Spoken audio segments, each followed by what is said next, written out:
Les intégrales Panini, c'est une formidable collection pour découvrir les titres que vous adorez et redécouvrir des pans entiers d'une époque formidable, celle des comics qu'on a aimés et qu'on a suivis chez Semic en version intégrale.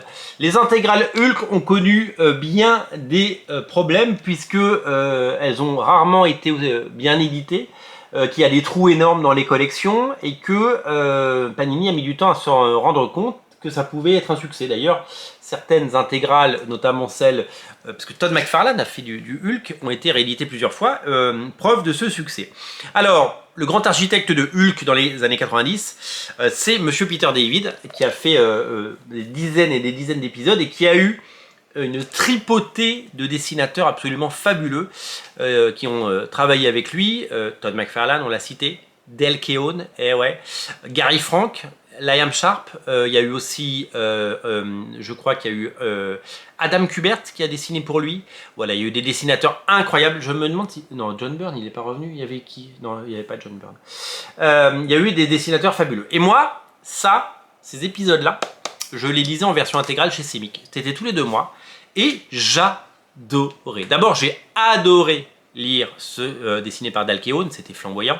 Et puis quand Dale Keown est parti, parce qu'il est parti créer Pete chez Image Comics, eh bien, ils ont trouvé ce dessinateur anglais fabuleux qui s'appelle Gary Frank. Alors Gary Frank, depuis, il a fait évidemment Batman Terre 1, il a fait évidemment Doomsday Clock, il fait la série Giger, qui arrive chez Urban à la rentrée.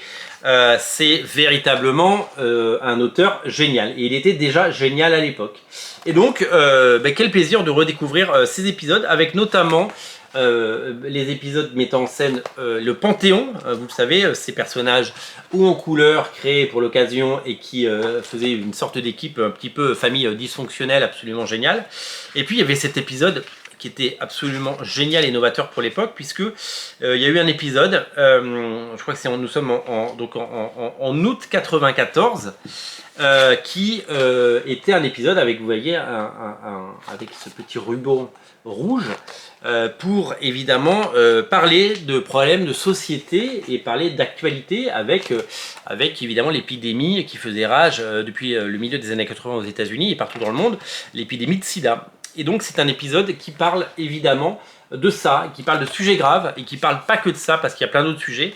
Et je me souviens que cet épisode était marquant parce que c'était, on était en plein à l'époque dans les années SIDA. Nous on était au lycée et tout le monde parlait de ça. Il y avait le SIDA Action à la télé, tout le monde, il y avait des distributions, il y avait la grande époque des préservatifs à 1 franc dans les pharmacies, etc., etc.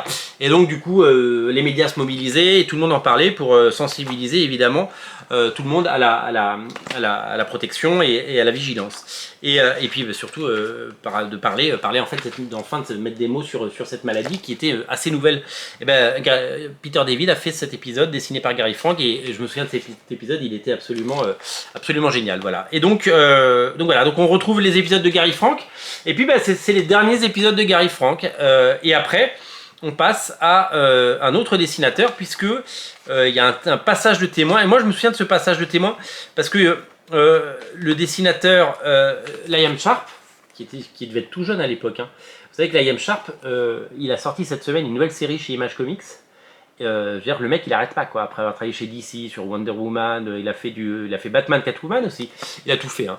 Et il est là depuis longtemps, hein, Liam Sharp. Et à l'époque il avait son style très anglais et très et regardez, il dessinait, je crois qu'il a fait du Swamp Thing, Liam Sharp. Il dessinait Man Thing à l'époque aussi. Je crois qu'il a fait du Swamp Thing.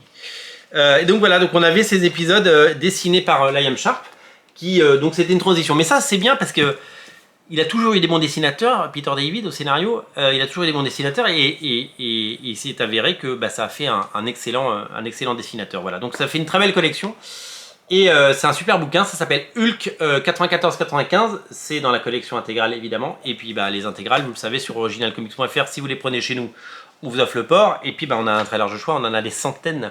Donc si vous cherchez un titre disponible, il est forcément chez nous. Donc je vous invite à le prendre et je vous invite à compléter vos collections d'intégrales. Voilà, Hulk 94-95 est disponible sur originalcomics.fr. Et c'est beaucoup de souvenirs, beaucoup de talent et c'est une grande époque pour Hulk. Salut!